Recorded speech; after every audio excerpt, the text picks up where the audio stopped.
chava chiitiko chashamisa nyika yose kuonekwa kunzi masoja aiwa nevakomana mapurisa vouya vachinzi aiwa vakufanira kukansela aiwa their vacation, their leaves nematime offs panapa auya achizitopewa nokuda aiwa kwethe 31st March protest vachinzi aiwa ngavauye nyararidze vanhu vari kuda kustaja maprotest musi wa31 March. Sana pana mashoko aunyatso kuratidza a clear signal yekuti aiwa these guys they are fearing.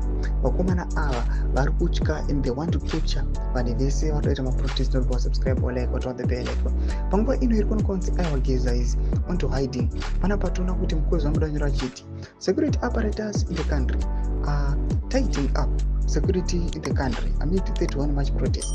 Activists have been campaigning for mass protests for the past 3 months. All security sectors are very alert and police have since cancelled all leaves and time offs until further notice. Though masukwanobulanyika panapa kuzo vachiatacha this letter as evidence kuti aiwa vakomana mapurisa vatonzi vakanseli matime offs pamwe chete aiwa nemaleave avo vauye vabate maprotesters vauye vamese vanhu vari kuda kuti mutungamiri wenyika aiwa anzi ngaarisaini kana kuti ariwe pasi. Mashoko atikuona kuti panguva ino aiwa zvinhu hazvisinomira zvakanaka.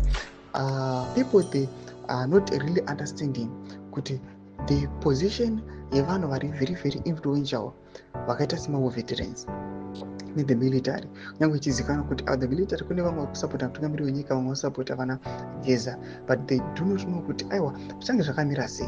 And also these security apparatus that's why vakutokansela aiwa maleaves noda kuti vangona kuona kuti kune vamwe vanhu vakwasingo misbehave varimo maybe the ruling party ZANU-PF kana the military vangauya zvekare vachisapota macitizens who are calling up the resignation yemutungamiri wenyika.